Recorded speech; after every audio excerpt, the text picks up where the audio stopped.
Deji, thanks for joining us. Thank you. Yeah, pleasure to have you here.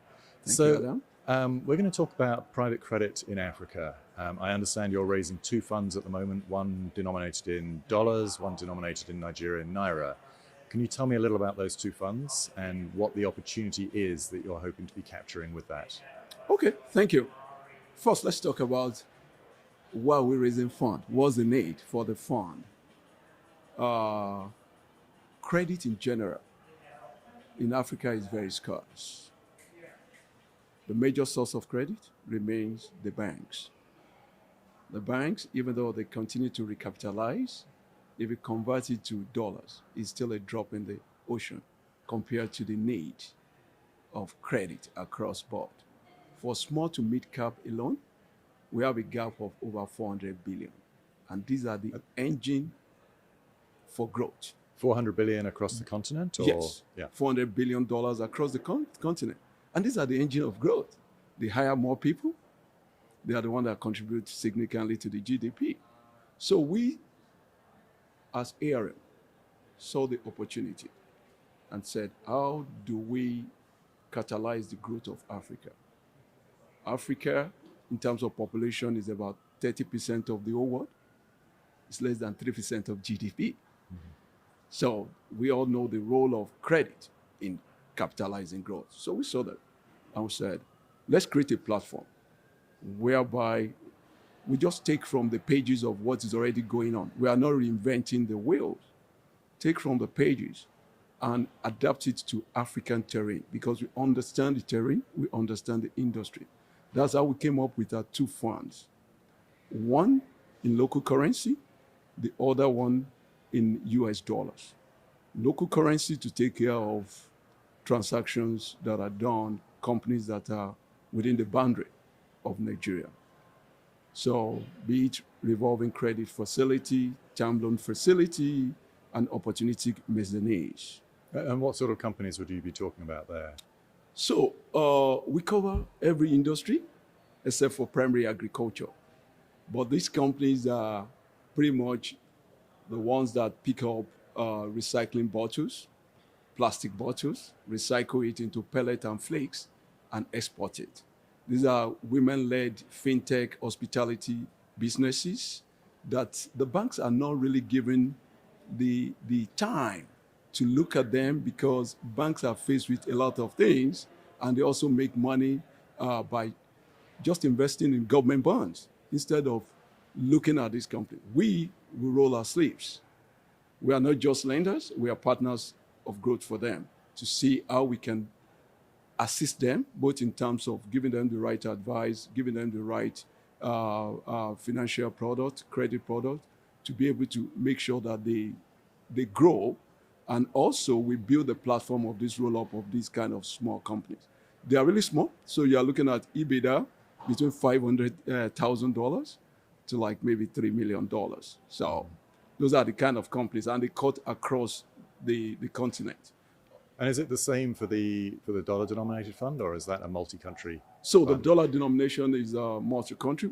We focus on 5 primary countries. When I say primary, that means that if we see opportunity outside of this and it meets our investment requirement, we will look at it. But the 5 primary countries are Nigeria, which is second largest economy in Africa, Ghana, Cote d'Ivoire.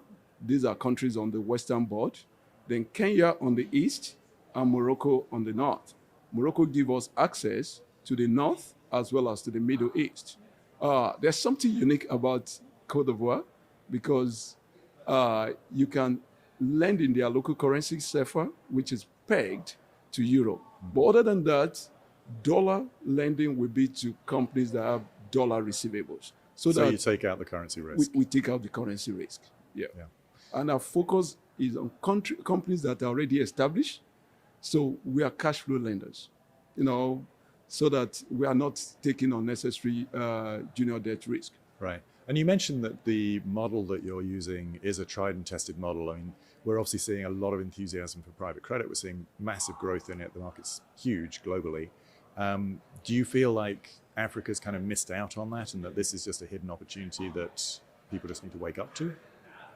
Africa is a dot on the big board of private credit. Out of the 3 trillion plus, AUM in Africa is less than $5 billion. That's even a stretch. Yeah. We have less than 10 fund managers. You have 200 here, 500 here, 100 here. So the story of Africa is not really out there. And also some of the fund sponsors that have come to Africa, they came as private equity investors. They were challenged on the exit. And because of that, Africa is not on their radar. We are talking about credit, pretty much self-liquidating. So the issue of exit is pretty much not there. If I'm raising $200 million today, the eligible pipeline list is over 2 billion looking for deals.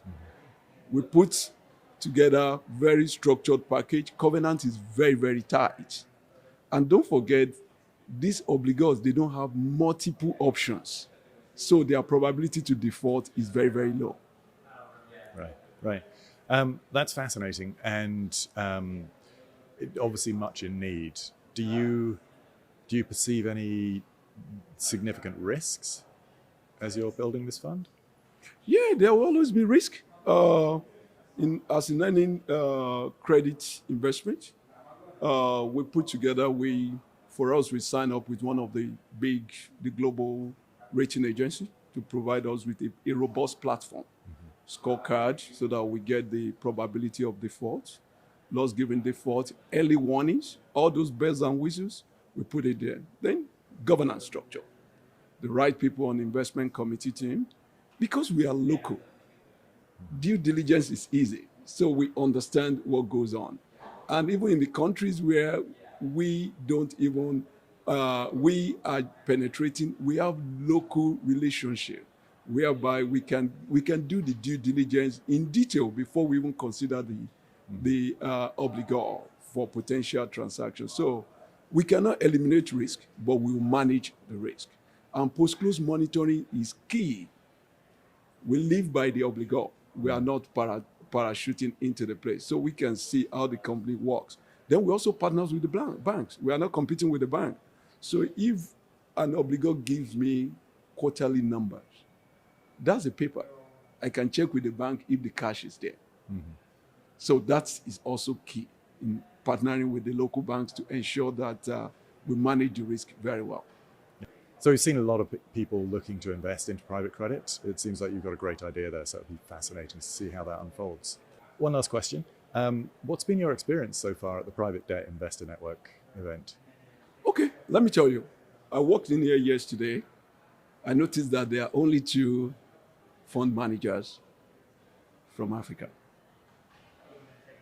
Our organization has a GP and another fund of funds.